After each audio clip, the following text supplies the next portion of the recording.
हैं आर के हिंदी स्टोरीज। चलो शुरू करते हैं दोस्तों। कहते हैं कि जहां अच्छाई है वहां बुराई भी है, जहां रोशनी है वहां अंधेरा भी है। वैसे ही अगर देव है तो असुर भी। और आज मैं आपके लिए एक ऐसी खौफनाक असुर की कहानी लेकर आया हूं जिसे मुंजा कहते हैं। यह कहानी अभिनव और जय की है, जो बचपन से ही बहुत अच्छे दोस्त थे। दोनों महाराष्ट्र के एक छोटे से शहर में पैदा हुए थे और समुद्र किनारे बसे उसी शहर में बड़े हुए थे। पर आज का दिन कुछ अलग था। आज अभिनव का 18वां बर्थडे था। जय ने अभिनव के बर्थडे के लिए एक बहुत ही स्पेशल आइडिया सोच रखा था। वह अभिनव को रात 12 बजने से ठीक पहले ही एक बीच पर ले गया और 12 बजते ही जय अभिनव को हैप्पी बर्थडे विश किया और अपने बैग से एक शराब की बोतल निकाली। अभिनव वह बोतल देखकर थोड़ा चौंक गया। आज से पहले उन दोनों में से किसी ने कभी शराब को हाथ तक नहीं लगाया था। जय ने अभिनव से कहा कि यह उसकी बर्थडे सेलिब्रेशन का ही एक हिस्सा है। अभिनव भी अपनी लाइफ में एक नया एक्सपीरियंस लेना चाहता था, इसलिए उसने जय की बात झट से मान ली। वह दोनों समुद्र के किनारे काफी देर तक बैठकर शराब पीते रहे। कुछ देर बाद जय को जोर से टॉयलेट आ गया। वो उठकर एक पेड़ के पास टॉयलेट करने चला गया, लेकिन नशे में धुत जय ने यह देखा ही नहीं कि वह पेड़ कोई आम पेड़ नहीं बल्कि एक पीपल का पेड़ था। टॉयलेट करते हुए अचानक से जय के सर पर एक पत्थर आ पड़ा। जय ने पेड़ की तरफ सर उठाकर देखा तो उसे वहां कोई नहीं दिखा। इतने में अभिनव भी उस पेड़ के पास आ गया। हाथ में एक खाली बॉटल थी और उसने मजाक में उस बॉटल को जोर से जय के पास फेंका। वह बॉटल सीधा उस पीपल के पेड़ पर जा लगी और उसके टुकड़े टुकड़े हो गए। पर उस बॉटल के पेड़ पर लगते ही एक अजीब सी आवाज आई। ऐसी आवाज जैसे कोई जानवर गुस्से में गुर्रा रहा हो। 1 मिनट के लिए अभिनव और जय दोनों ही शांत हो गए, लेकिन कुछ ही पलों बाद वह आवाज आना बंद हो गई। तभी अचानक से जय ने नीचे पड़े टूटे हुए कांच के टुकड़ों में से एक पीस उठाया और उस पेड़ के तने पर कांच के टुकड़े से अपने और अभिनव के नाम के फर्स्ट लेटर्स लिख दिए। जय ने पेड़ पर उस कांच को खरोचते हुए कहा, अभिनव, अब यह दिन हमें हमेशा याद रहेगा। उसके इतना बोलते ही उस पीपल के पेड़ की डालियां जोर जोर से हिलने लगीं और कुछ ही सेकंड्स में एक बड़ी सी टहनी सीधा आकर जय के सर पर गिरी और जय वहीं बेहोश हो गया। यह देखकर अभिनव का नशा मानो 1 सेकंड में चूर हो गया हो। वह जल्दी से जय के पास गया और उसे होश में लाने की कोशिश करने लगा। तभी अभिनव को अपने पीछे से एक आवाज आई, मानो पेड़ से कुछ नीचे गिरा हो। अभिनव ने जैसे ही पीछे मुड़कर देखा, उसके पैरों तले जमीन खिसक गई। उसके ठीक पीछे एक काली सी परछाई थी, जिसकी 2 नीली आंखें अंधेरे में चमक रही थीं।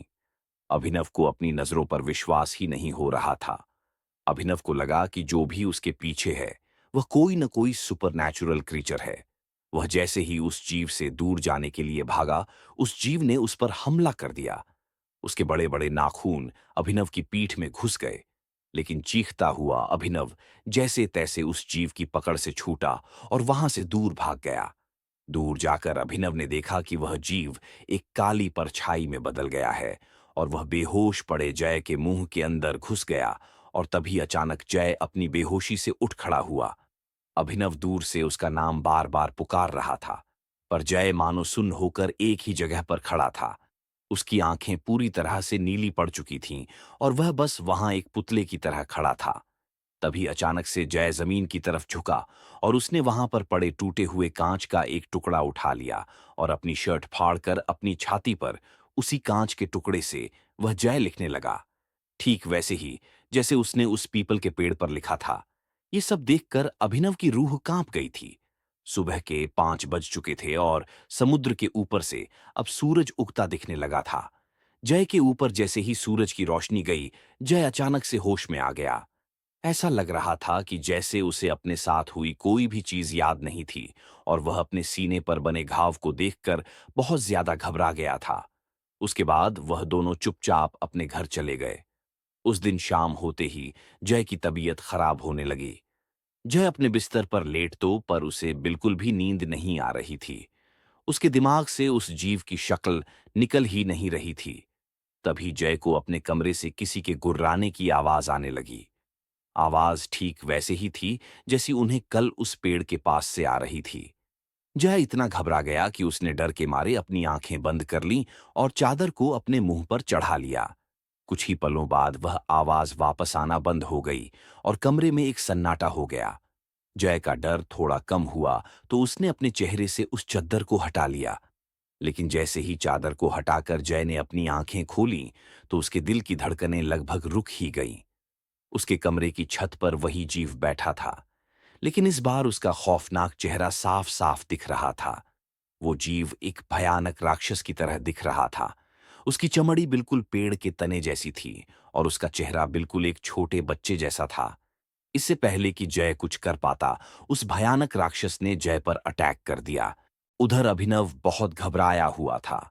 जब उसके पापा ने उसके घबराहट की वजह पूछी, तो उसने अपने पापा को पूरा किस्सा बताया कि उनके साथ पिछली रात क्या हुआ था। अभिनव के पापा शहर के माने जाने वाले पंडित थे, लेकिन अभिनव की बात सुनकर उनका दिल दहल उठा। उन्हें समझ आ गया कि उनके बेटे अभिनव और उसके दोस्त जय के ऊपर मुंजा का साया आ चुका है। उन्होंने बताया कि मुंजा एक ऐसा असुर है जो एक बार पीछे पड़ जाए तो पीढ़ियों तक पीछा नहीं छोड़ता। जब कोई बच्चा अपने मुंडन के 10 से 14 दिन के बीच किसी वजह से मर जाता है, तो उसकी आत्मा मुंजा बन जाती है। मुंजा एक गुस्से से भरे बच्चे की तरह होता है और पीपल के पेड़ पर रहता है, और अगर कोई उस पीपल के पेड़ से छेड़खानी करे तो वह उस इंसान के पीछे पड़ जाता है। उन्होंने उसी वक्त अभिनव और जय को लेकर उस पेड़ के पास जाने का डिसीजन लिया। रात को अभिनव और उसके पापा जय के घर पहुंचे और वहां जो उन्हें देखा, उस पर किसी को विश्वास ही नहीं हुआ। जय की अपने बिस्तर में ही मौत हो चुकी थी। उसके चेहरे पर ऐसा एक्सप्रेशन था मानो मरने से पहले उसने अपनी मौत को करीब से देखा हो। अभिनव के पिता यह देखकर चिंता में आ गए।